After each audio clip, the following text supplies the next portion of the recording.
Tom Lembong resmi ditetapkan menjadi tersangka setelah ketahuan korupsi impor gula senilai 400 miliar. Wow, amazing. Anak Abah, lihatlah orang yang kalian bangga-banggakan dan besti Abah Anies Rashid Baswedan yang kalian anggap orang yang bersih, cerdas, sekarang memakai rompi pink. Kapan giliran Abah Anies Rashid Baswedan dipakein rompi pink gini? Pasti kelihatan unyu-unyu dan akan diagung-agungkan penjilatnya Abah. Gimana ini anak Abah, orang yang selalu kerjaannya nyinyir terhadap pemerintahan Pak Jokowi, ternyata adalah tak lain adalah maling uang rakyat. Waduh, wah anak Abah, coba lihat sebentar lagi itu semoga saja Abah kalian yang akan dipesankan rompi pink. Koruptor, kamu merana kan di pemerintahan Pak Prabowo ini ya, kejagung ya, banyak kerja sekali sekarang ya, termasuk Abah itu loh yang Formula E. Surat terbuka untuk Najwa Shihab. Saya tantang untuk Mbak Najwa agar membuat berita tentang maraknya penangkapan para koruptor, terutama harus membahas penangkapan Tom Lembong. Mbak Najwa, ayolah speak up, jangan sembunyi terus. Coba bayangkan, andaikan dulu Abah Anies yang menjadi presiden dan Tom Lembong menjadi menteri perekonomian dan perdagangan luar negeri, mau jadi apa negara ini? Hancur. Saya terus di jalan perubahan. Saya terus di jalan perubahan. Kami terus di jalan perubahan. Caimin bener-bener lu ya. Dia bener-bener di jalan perubahan. Berubah-ubah jalannya guys. Gue udah siapin core gerakan perubahan. Kalian share video ini ke anak-anak Abah. Kalian lihat di tweet anak Abah 10 Februari. Dia nangis, aku ikutan nangis. Kayaknya bener-bener tulus banget mereka. Caimin. Dan pada akhirnya Caimin mengkhianatin anak-anak Abah. Sorry ya anak-anak Abah. Kenapa? Apa? Mana jawabannya ya? Mana jawabannya ya? Kok nggak ada jawabannya? Anak Abah mencari jawaban kenapa Caimin mengkhianatin Abah. Saya tanya ngapain lo bikin partai? Udah gabung yang ada aja. Saya cuma pingin dipanggil ketum. Kan udah dibilang dari awal, tapi kalian nggak percaya anak-anak Abah. Caimin itu tim ses Prabowo. Dan sepertinya pun Caimin nyoblos Prabowo. Gue kalau throwback pemilu, sumpah ngakak banget pemilu kali ini. Lucu banget. Udahlah Imam Mahdi katanya pres, bawa malaikat, bawa surga. Siapa yang nggak mendukung Anies? Cocok, kata Aos. Ini gue udah cosplay anak Abah nih dengan titik 2 di jidat. Oke guys. Tidak memenangkan Anies Baswedan untuk presiden Daca. Karena Imam Hadi, siapa Imam Hadi? Profesor Dr. Anies Rashid Baswedan, itu Imam Al-Mahdi, Al-Imam Al-Mahdi.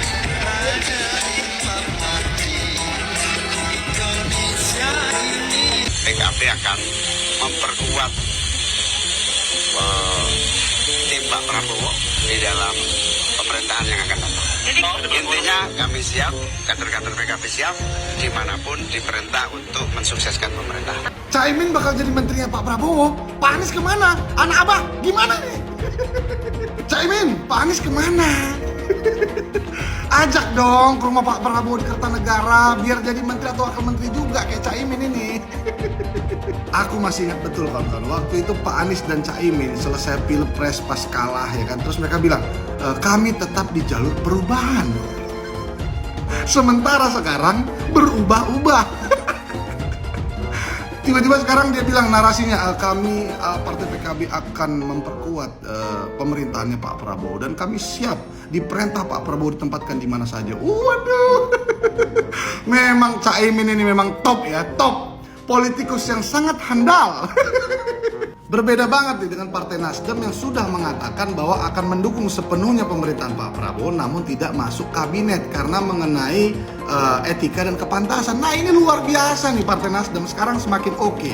Nggak seperti Caimin yang kanan oke, kiri oke, kadang A, kadang B, kadang C. Yang penting untung ya terus. Tapi terlepas dari semua itu kawan-kawan, biarlah kawan-kawan kita kasih kesempatan sama Caimin untuk membuktikan bahwa memang dia benar-benar bisa menjadi pembantunya Pak Prabowo nanti di kementerian atau dimanapun. Tapi kawan-kawan kita harus kawal, kita pantau ini kawan, soalnya suka pelin-pelan, kadang kanan, kadang kiri ya nggak? Caimin, peace ya. Saya khawatir, memang ini dari Belanda, so dia piara ini mungkin. Supaya gampang dihasut dengan Betul. Politik lah, dihasut suku lah, suku beragam agama lah, sara lah, itu dipakai. Betul. Orang begitu cepat. Dan kalau ini terjadi kayak di Romawi, yang dulu itu zaman pembodohan begitu ya. Yang kaya itu hanya pejabat dan tokoh agama. Lu jangan nyerang PKS, awas lu. Lu juga jangan nyerang Anies lu, awas lu. Betul. Kalau kalian bisa memaklumi Nasdem lompat ke koalisi, PKB lompat ke koalisi. Kenapa kalian nggak bisa memaklumi kalau PKS lompat ke koalisi? Kondisinya sama. Kenapa untuk PKB kita maklum, untuk Nasdem kita maklum. Nah itu kan tersandra. Giliran PKS kita nggak maklum. Kenapa? Kita mau diadu domba, saudara. Kalau Prabowo lengserkan dia, setuju gak? Setuju gak? Dukung tidak? Takbir!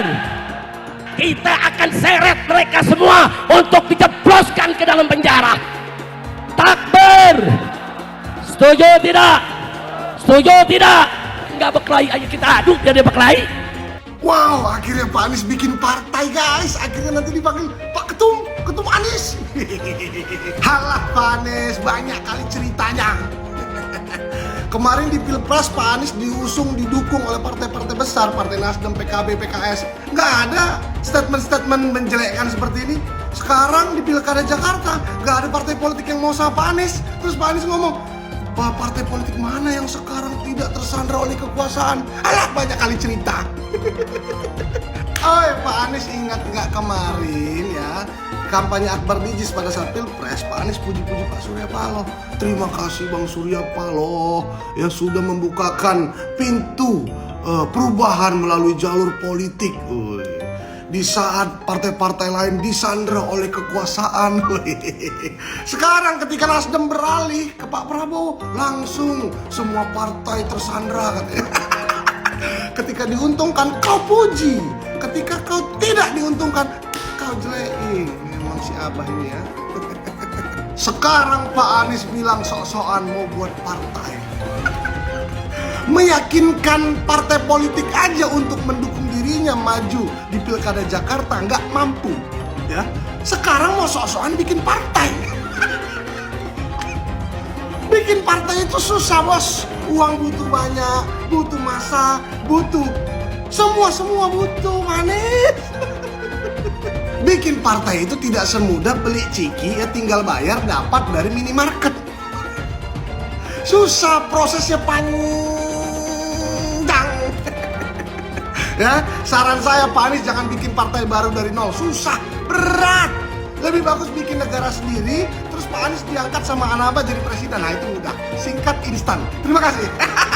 Saya jadi ingat ada teman saya bikin partai. Saya tanya ngapain lo bikin partai? Udah gabung yang ada aja.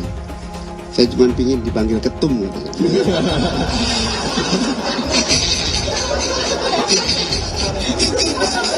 Kalau masuk partai, pertanyaannya, jangankan dimasuki, mencalonkan saja terancam.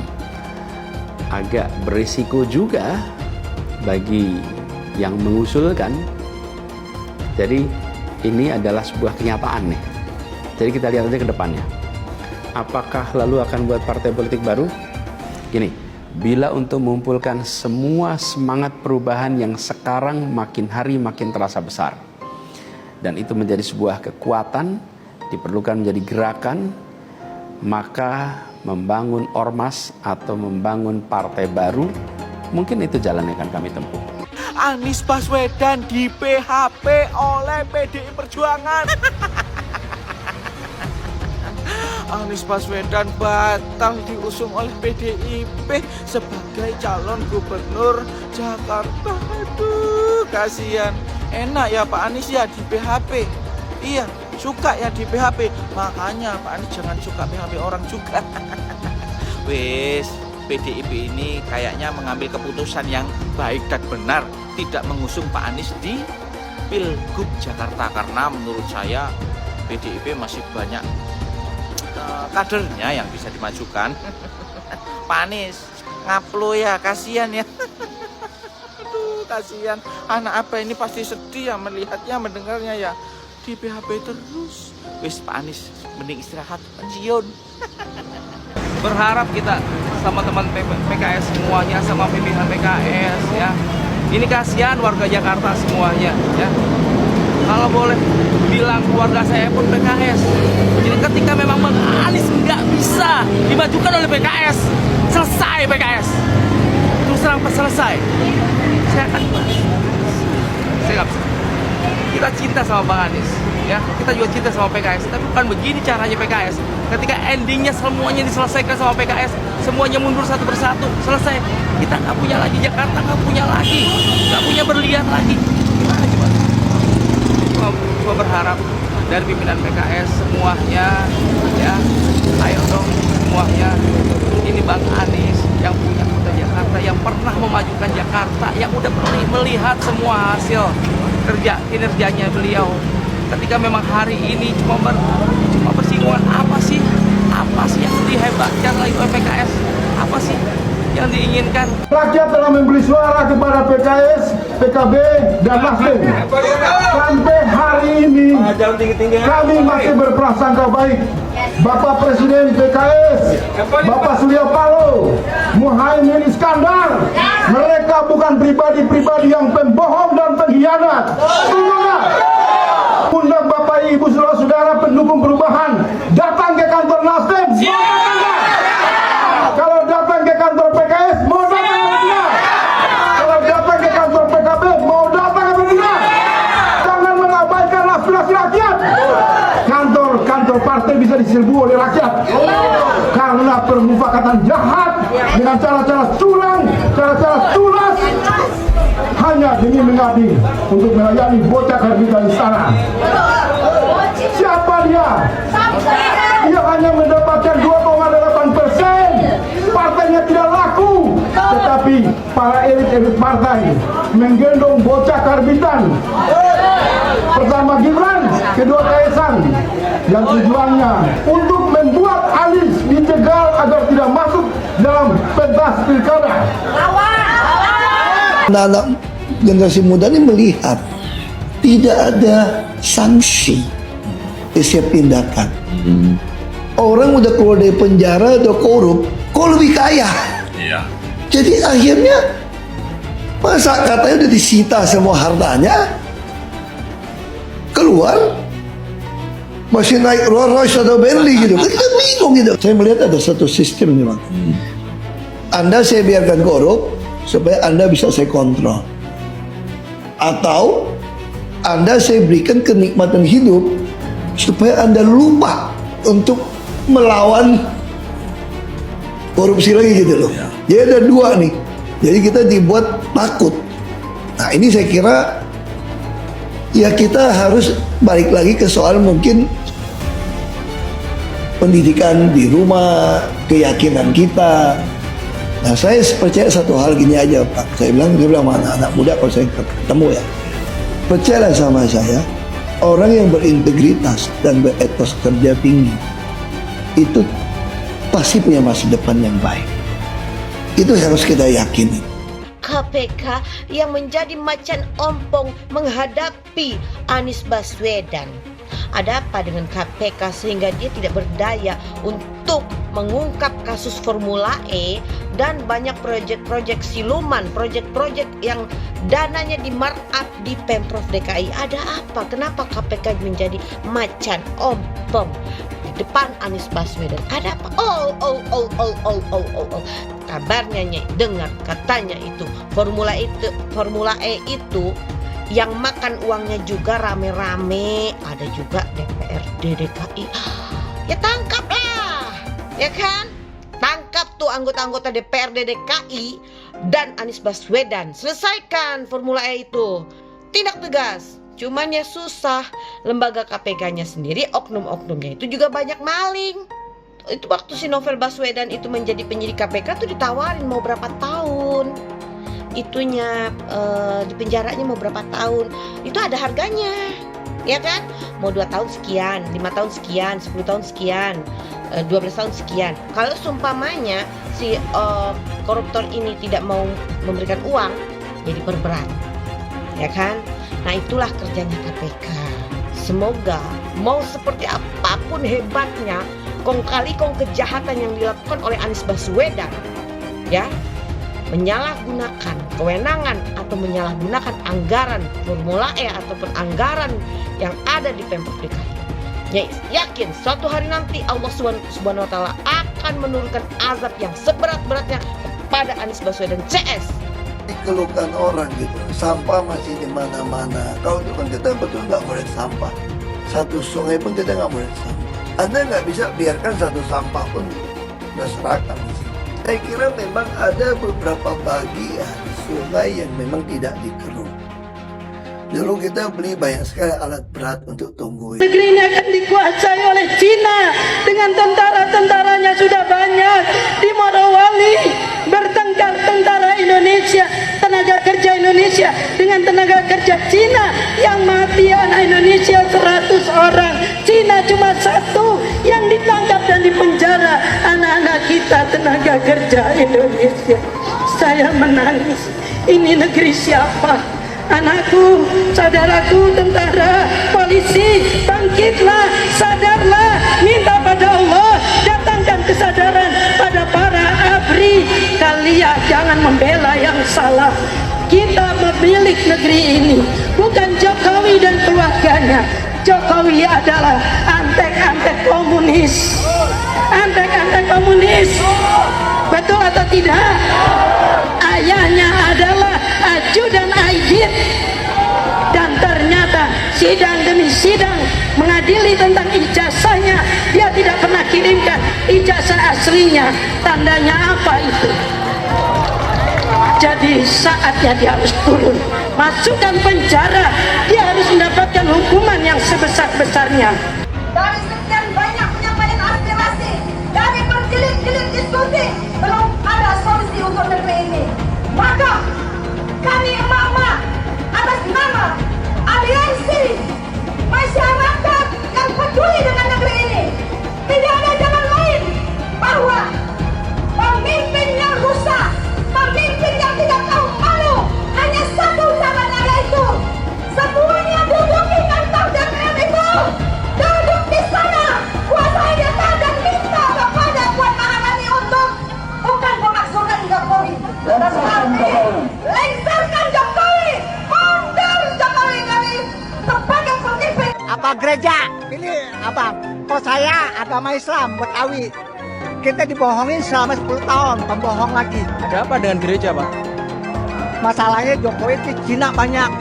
Kita dibudakin zaman Soeharto, Cina lagi, jangan sampai Cina lagi. Nah, itu rasis itu. Zaman Soeharto nggak ada kecurangan sah. Presiden, ini pembohong. Bohongin rakyat, tau nggak? Saya menentang politik identitas karena bagi saya politik identitas dengan membawa-bawa agama itu mempermainkan agama. Kepada orang banyak katanya ngajak-ngajak, kalau ikut saya masuk surga, nyoblos saya masuk surga, tidak nyoblos saya neraka, tidak berhak disalati kalau mati misalnya. Ini mempermainkan agama. Emang yang punya surga kelompoknya pendukung Pak Anies? Hah? Iya. Ngapain lama-lama di dunia? Ngapain? Kalau katanya dijamin masuk surga? Yaitu Abah mengutus 1000 malaikat. 1000 malaikat Dari 1000 malaikat, yang satu malaikat membawa 1000 malaikat. Berapa itu dijumlahin? 1 juta. Kita akan mencoblos pilihan Allah dan Rasulnya. Siapa Imam Mahdi? Profesor Dr. Anies Rashid Baswedan, itu Imam Al-Mahdi. Al-Imam Al-Mahdi 2024 memenangkan Anies Baswedan. Kenapa? Imam Mahdi. Semua sedunia kalau haram tidak mendukung Anies untuk Presiden Indonesia 2024, Dajjal. Kalau tidak memenang Anies Baswedan untuk Presiden 2024, Dajjal. Saya tidak mau pemimpin masa depan menyalahkan angin di kemudian hari. Anda kalau nyindir lain kali jangan pakai angin, Mas. Mau bilang lagi, jangan salahkan angin. Saya kan sampaikan soal angin ya kemarin. Angin tak ada KTP-nya. Angin itu bergerak dari sana sini. Ketika polutan yang muncul dari pembangkit listrik tenaga uap mengalir ke Jakarta, maka Jakarta punya indikator, karena itu Jakarta mengatakan ada polusi udara. Ketika anginnya bergerak ke arah Lampung, ke arah Sumatera, ke arah Laut Jawa, di sana tidak ada alat monitor. Ada orang yang bilang jangan cerita soal angin, maka dia tidak menghormati ilmu pengetahuan. Soal pembangunan yang berkelanjutan. Dia bilang di Jakarta dia udah meneruskan yang udah baik. Lu jangan percaya ya, itu ngibul. Faktanya nggak seperti itu loh. Belum lagi nih, program penanggulangan banjir. Jadi di daerah Jakarta itu ada daerah yang sebelumnya udah bebas banjir. Pas Anies mimpin, kok bisa-bisanya daerah itu banjir lagi? Gimana nggak banjir kalau kalinya udah nggak pernah dikeruk sama dibersihin, Pak? Kalau soal Jakarta, gue bisa bicara banyak deh. Jadi gue saksi bobroknya kepemimpinan Anies di Jakarta. Dan gue bisa pastiin, omongan manisnya Anies soal apa yang dia lakukan waktu mimpin Jakarta itu banyak ngibulnya. Bapak Politik Identitas Indonesia Anies Baswedan, Bapak Intoleransi Indonesia Anies Baswedan. Jangan lupakan, jangan terlena, jangan sampai dia pecahkan kita dengan dagangan ayat dan mayatnya. Air itu turun dari langit, turunnya ke atap rumah langsung sumur bor, bukan ke sungai dan ke laut. PKI yang kita harapkan, Anies Baswedan yang begitu jelas Islamnya, 4 tahun 8 bulan jadi gubernur. Mana peraturan pergub saja yang melarang migrasi? Mana perda Islam apalagi? Yang akhirnya tidak berani juga menegakkan hukum Islam. Banjir tetap banjir, macet tetap macet, kriminalitas Jakarta. Anda tahu, 2 menit sekali terjadi pencurian. Sekarang orang sedang euforia, dia mau dicapreskan. Bagaimana umat terjebak lagi, bodoh lagi, masuk lagi. Kalau misalnya memang Anies itu mau maju dan dia tekad mau menegakkan hukum Islam dan menyatakan perlawanan, saya peduli. Tapi dia tidak lakukan itu. Dulu janjinya apa ya? Mensyukuri kenapa kalah, kenapa ditahan. Saya bersyukur atas itu semua. Saya coba bayangkan ya, kalau seandainya waktu itu kita menang gitu ya, hari ini belum tentu kita bisa nikmati seperti ini. Kita bersyukur 5 tahun Tuhan izinkan kasih ke orang yang pintar ngomong untuk kerja. Coba kalau kita bayangkan gitu ya, kalau kemarin saya masih jadi gubernur, ini saya udah turun ini. Tapi yang pintar ngomong itu dikira orang hebat kan? Ini lebih berbahaya tahun 2024, langsung ketahuan karakternya. Langsung ketahuan itu. Saya juga ada kutipan Pak di kamar saya Pak. Tulisannya, Jakarta telah mengambil keputusan yang fatal. Dan ini aneh, betul-betul aneh. Ini bukan kampanye, tapi saya sampaikan sini. Di satu sisi menyiapkan jalur-jalur air untuk dikirim ke laut, di sisi lain di lautnya dipasang dengan pulau reklamasi, tinggal tunggu waktu jadi rob air malin. Dan ini melawan sunnatullah. Kenapa? Air itu turun dari langit ke bumi, bukan ke laut. Harusnya dimasukkan ke dalam bumi, masukkan tanah. Di seluruh dunia air jatuh itu dimasukkan ke tanah, bukan dialirkan pakai gorong-gorong raksasa ke laut. Jakarta telah mengambil keputusan yang fatal. Bukan banjir, itu memang parkir air. Bukan banjir, itu memang parkir air. Penjajahan di depan mata itu di Jakarta. Di tempat lain penjajahan mungkin terasa jauh, tapi di Jakarta, bagi orang Jakarta, yang namanya kolonialisme itu di depan mata, dirasakan sehari-hari. Dulu kita semua pribumi ditindas dan dikalahkan. Kini telah merdeka, kini saatnya kita menjadi tuan rumah di negeri sendiri. Hai teman-teman, tahun ini adalah tahun yang bagus untuk trading di market kripto, terutama Bitcoin dan kripto lainnya. Teman-teman bisa gunakan kesempatan ini untuk mencari cuan dengan trading di market kripto. Untuk trading, teman-teman cukup registrasi dengan menggunakan link di kolom deskripsi, lalu deposit, tentukan apa yang ingin kalian tradingkan, lalu tekan tombol buy. Sesimpel itu. Jika ada pertanyaan, teman-teman bisa hubungi WhatsApp di kolom deskripsi. Saya juga mau mengajak teman-teman untuk bergabung di komunitas trading yang ada di kolom deskripsi. Di sana saya akan memberikan sinyal trading yang bisa teman-teman ikuti. Seperti biasa, kalau kamu suka dengan video ini, jangan lupa komen, klik like, dan subscribe. Anda mungkin sudah dengar berita bahwa Gibran dan Kaesang disoraki ketika hadir di acara pelantikan presiden di gedung MPR. Saya sangat menduga yang berteriak mengejek keluarga Jokowi itu adalah anggota DPR dari PDIP. PDIP itu kan partai terbesar. Ada 110 wakil PDIP duduk di parlemen. Jadi kalau mereka kompak berseru, suaranya ya pasti nyaring terdengar. Yang teriak itu banyak, tapi nggak mayoritas lah. Seperti saya katakan, saya duga aktor yang menyuarakan ejekan adalah para anggota DPR dari PDIP. Ini bukan sembarang dugaan. Saya rasa para anggota DPR lain tidak ada untungnya mengejek Gibran, Kaesang, dan juga Bobi Nasution, dan bahkan Pak Jokowi yang juga menyaksikan acara. Apa untungnya Gerindra, Demokrat, Golkar, PAN, PKS menyudutkan Gibran dan keluarganya itu? Mungkin Nasdem juga punya alasan, tapi saya duga para anggota Nasdem nggak senorak itulah. Memang ada sih media yang mengarang bahwa yang berteriak itu mayoritas anggota DPR. Misalnya suara.com. Judulnya aja gini. Disoraki satu gedung MPR, Kaesang cengengesan, wajah risih Kahiyang Ayu dan suami disorot. Bayangkan, Suara.com menggambarkan bahwa Kaesang disoraki satu gedung MPR. Satu gedung MPR loh. Tapi kalau kita lihat langsung rekaman videonya, tentu kita tahu suara.com itu mengarang bebas. Wartawan suara.com itu gagal membedakan fakta dan imajinasi. Suara.com bahkan menulis, Bak tidak ingin memperlihatkan rasa malunya, Kaesang sendiri tampak cengengesan saat sorakan itu menggema keras di gedung DPR. Lebih jauh tulis mereka, warganet sontak meramaikan unggahan tersebut dengan banyak komentar, termasuk meledek keluarga Jokowi muka tembok alias tidak punya rasa malu. Ini sih kelakuan jurnalis yang memalukan. Dalam tulisan yang kali ini saya rujuk, perbendaharaan kata-katanya luar biasa buruk dan penggambaran situasinya sungguh menyesatkan. Pertama yang tadi itu, masa sih mereka bilang disoraki satu gedung MPR?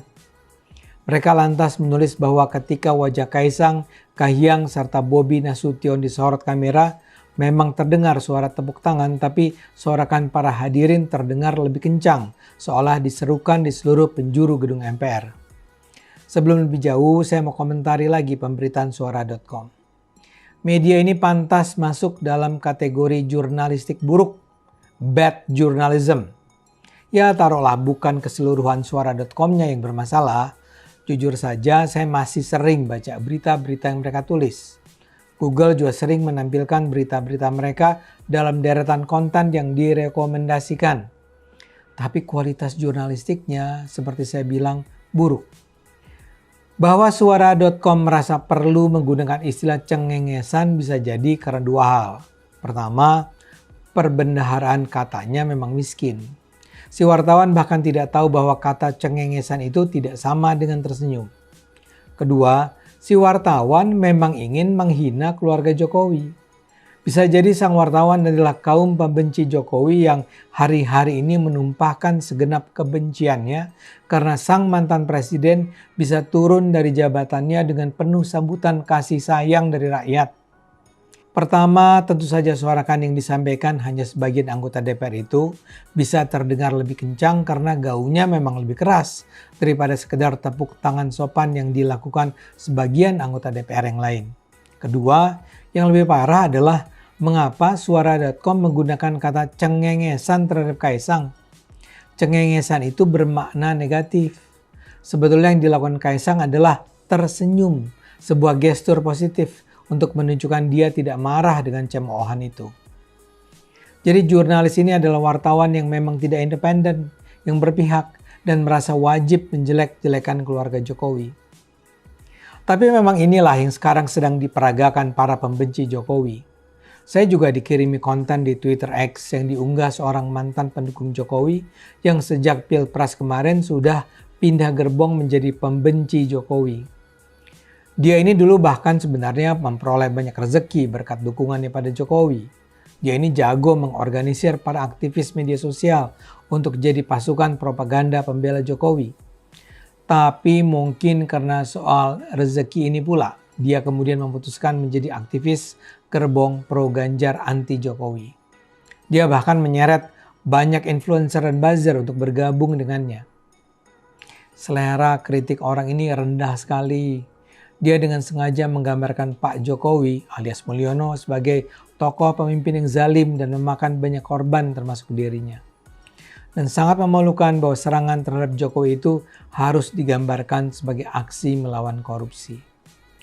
Kalau dia mau bantu ICW ya bantu sajalah, atau bikinlah kaos yang melawan praktik korupsi. Dengan merendahkan Jokowi, dia menjadi nampak sebagai amatir dan sekedar membabi buta. Akibatnya ya kini dia terpukul sekali dengan kemenangan Prabowo dan pengeluh-eluan Jokowi. Ini yang terasa sekali di konten Twitter X-nya. Pada hari pelantikan Prabowo, dia berfoto dengan mengenakan kaos dengan tulisan Korban Mulyono di bagian punggungnya. Di caption dia menulis, "Hari ini pakai kaos Korban Mulyono, beli di Tokped sekalian untuk bantu ICW. Yang mau pakai juga silakan pesan di Tokopedia. Hasil penjualan produk ini akan digunakan untuk kegiatan kampanye anti korupsi di Indonesia," tambahnya. Tapi ya memang mungkin begitulah para pembenci Jokowi ini. Dan mereka mungkin semakin tidak bisa menerima bahwa dalam pemerintahan Prabowo tidak ada satupun jagoan PDIP masuk kabinet. Memang ada Budi Gunawan, tapi pihak PDIP sendiri bilang kehadiran BG bukanlah mewakili PDIP. PDIP tidak punya satu orang pun di kabinet Prabowo.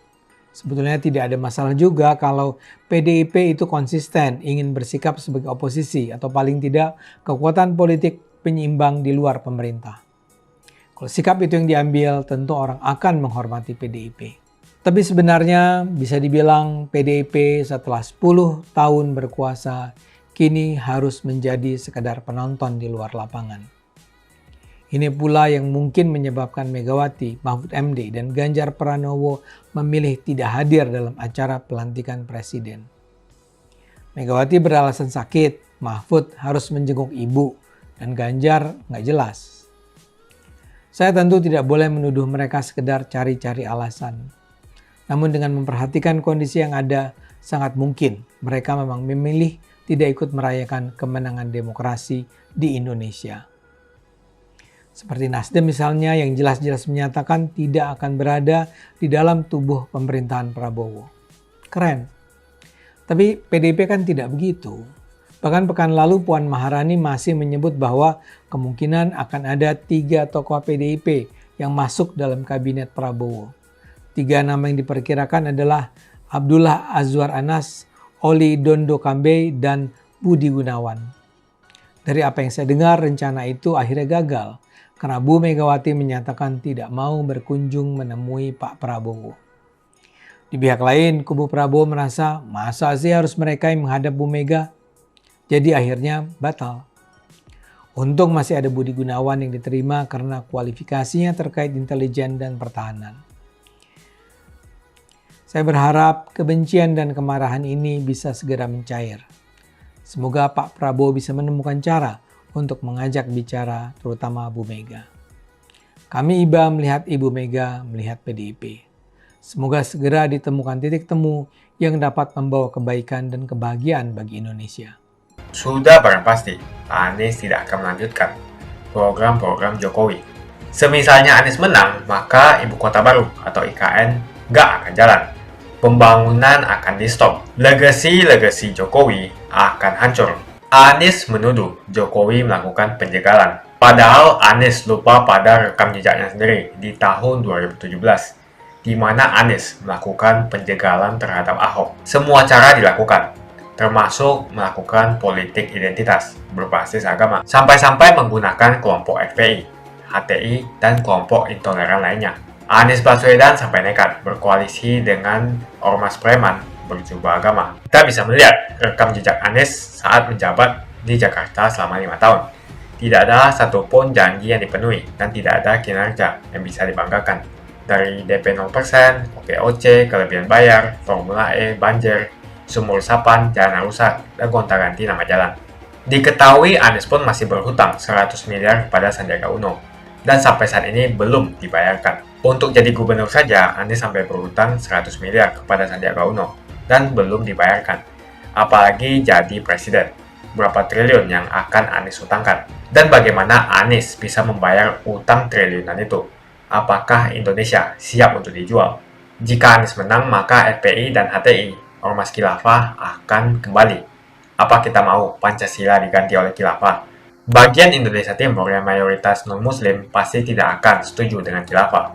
Mungkin Indonesia akan bubar jika Anies memimpin. Perkataan Ahok sudah terbukti dan Jakarta sudah menjadi korban. Jangan biarkan Indonesia menjadi korban kibulan Anies Baswedan. Begitu saja opini saya tentang Anies Baswedan. Bagaimana opini kalian? Tuliskan di kolom komentar. Pastikan kalian semua menekan like di video ini. Dan jangan lupa bagikan video ini ke teman dan family Anda supaya mereka semua mengetahui tentang informasi ini. Tekan tombol subscribe dan bunyikan lonceng notifikasi supaya kamu tidak ketinggalan.